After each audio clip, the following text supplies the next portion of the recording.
Hi faves, welcome to another cooking video where we'll be learning how I made this odogu upgraded patty jollof rice. Trust me, you want to stick around to get the recipe for this particular one. So what we're going to be using will be some bell peppers and some spring onions, of course, for garnishing, and then we'll also be using some onions. I love a lot of onions in my jollof rice. And then we'll also be using the 3 flavors of tomato paste. And in here I have my already seasoned prawns. I just used some oyster oil and my sazon, really, because I didn't want to overdo it. And then we have some snails already washed, just ready to be boiled. Here I'm going to be using some meat stock that I had taken out from my previously grilled chicken. And then here I have my jollof paste, which is grilled tomato, pepper, tatashe, some fresh thyme leaves, as well as some bell peppers.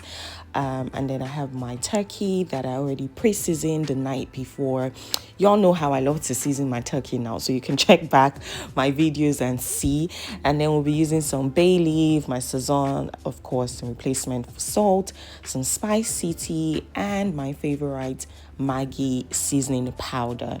And then for the other seasonings that we'll be using for the rice, we have curry, thyme. I also chose to use some dried curry leaves, smoked paprika, and my mixed herbs. So let's get started. I just lined out my tray here, my grilling tray here, and I put some oil on it. I could grill directly, but I wanted to just make less mess. That's why I put the foil paper, and then I'm just going to start to put my turkey on here. This turkey, trust me, if you want your turkey to come out really great, I can't remember which of the recipes had my exact grilling method, but I'll check and I'll put that in the description box so you can check and watch and then just learn. Okay, so I put that on the tray, threw that in the oven for about an hour, and yeah, you'll see the outcome. In my pot here, I just put some butter, oil, and I'm putting some onions now, and we've started our jollof base already. Well, that had sauteed for about 2-3 minutes. I then went in with my tomato paste. Here, like I showed you earlier, I was using the 3 different ones, and it was just to gather flavor, really. And I fried this until it was really dry, and you could see it just exactly like that. The oil has started to float on it. Just give it about 7-8 minutes and you're good to go, really. Okay, after 7-8 minutes, I added my tomato paste. Here I am just putting in my bay leaf, my curry, my thyme, because I wanted everything to fry all together and release their own flavors in this meal. Give this a good stir, covered and allowed to cook.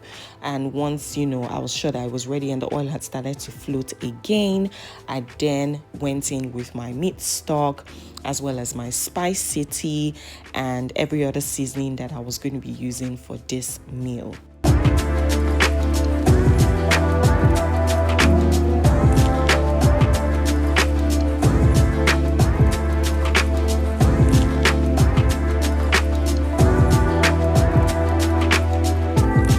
Putting in all of my seasonings, I decided to add my rice. I usually like to add the rice at this point before putting water, just so I can gauge the quantity. Okay, the advice you do same. I put the rice, gave this a good stir, and then just started to add water in bits and pieces. You don't want to overdo this because this rice doesn't really take time to cook, one, and it doesn't really need a lot of water as well. So 1 cup of rice, 2 cups of water, like I say, then cover and allow to cook. And after every 7 minutes, please come back and stir your rice like I'm doing, just so that you can take what's down to what's up, and then everything cooks evenly. This was after 15 minutes actually, and then I just covered up with foil paper, allowed to cook for some few minutes. And then While that was on, I then decided to start this tomato sauce, or well, tomato and pepper sauce, which I was going to be putting over my turkey once that was ready. And it's pretty much just tomatoes, green peppers, some scotch bonnets, and then spring onions. Pour that all in the pan, seasoned up, and once it was ready, I knew it was time to now put it over my grilled turkey, as you can see, like I'm doing here. When I tell you that this turkey was a banger, you guys, you don't want to play with this one. Once I was done putting this mix, I threw this back in the oven to grill for another 5 minutes.